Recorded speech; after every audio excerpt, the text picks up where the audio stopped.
पहिला प्रकार बघताय हा आहे कोरियन कार्पेट लॉन ग्रास। बघा जवळून एकदम स्मूथ आणि याच्या सगळी पानं जमिनीच्या खाली वाळायला चालू झालेली आहेत। हा तुम्ही पहिला प्रकार कोरियन कार्पेट हा तुम्ही जवळून बघताय आणि जो माझ्या हाताला टोचतोय त्याची लेअरलाच वरती टच झाले टोचतोय। हा जो तुम्ही ग्रास बघताय हा आहे तैवान ग्रास, ज्याच्यामध्ये शेंडा वाळला जातो। स्पेशली कुठल्याही झाडाचा कुठल्याही फांदीचा शेंडा वाळतो। तर हा तुम्हाला जो दिसतोय हा आहे तैवान ग्रास। हा तुम्हाला दिसायला खूप वाढलेला दिसेल, परंतु हा जो ग्रास आहे हा तुम्ही एकदम जवळून बघितला तर हा एकदम असा वाढलेला दिसेल आणि काड्या एकदम नाजूक सॉफ्ट आणि मऊ काड्या। याच्या प्रेमात पडावा असा लॉन जो आहे हा आहे तुमचा सिलेक्शन वन ग्रास। हा सिलेक्शन वन ग्रास खूप सॉफ्ट आहे की जे जवळून तुम्ही बघू शकता की त्याची काळी त्याच्या ग्रुपिंग किंवा त्याची हाईट बीट कशी आहे आणि दिसायला एकदम सॉफ्ट आहे। हा तुम्ही बघताय हा आहे सिलेक्शन वन। आता पुढचा प्रकार बघूया। तुमचा पुढचा प्रकार आहे अमेरिकन ब्लू ग्रास। अमेरिकनची काळी टफ असते, हाईट कमी असते आणि त्याला खूप पानं येतात, छोटी छोटी पानं अशी एका फांदीला खूप साऱ्या पानं लिप्स असतात।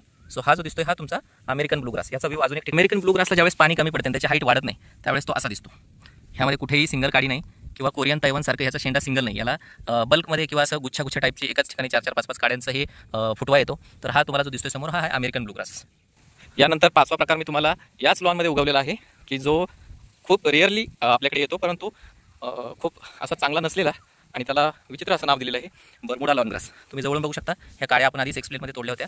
हे व्हर्टिकली ग्रो होतं, आडवं जमिनीच्या लेवलला ग्रो होतं आणि हे तुम्हाला ओळखता पण की हा जो दिसतोय हा बर्मुडाची काडी आहे। म्हणजे ज्यावेळेस आपण लॉन बघतो, कोणीही सांगितलं की आम्हाला बर्मुडा लावायचं आहे तर आधी हे बघून घ्या की बर्मुडा नक्की लावायचं काय।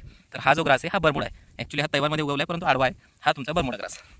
आणि सगळ्यात अग्रेसिव्हली वाढणारी आपली गावठी हरळी जी उभा वाढते, जिला दाखवायची गरज नाही म्हणा, पण महाराष्ट्रातल्या तमाम ग्राहकांना, शेतकऱ्यांना किंवा लॉन बनवणाऱ्या हौशी ग्राहकांना ही आपली गावठी हरळी, ही जनावरही खातात, खूप वाढते, लांब लांब असते, दिसायलाही त्याला शेंड्याला त्याचं बी सुद्धा तुम्हाला माहिती आहे की बी कसं येतं। सो हे 5 ते 6 प्रकारचे लॉन्स तुम्ही बघितले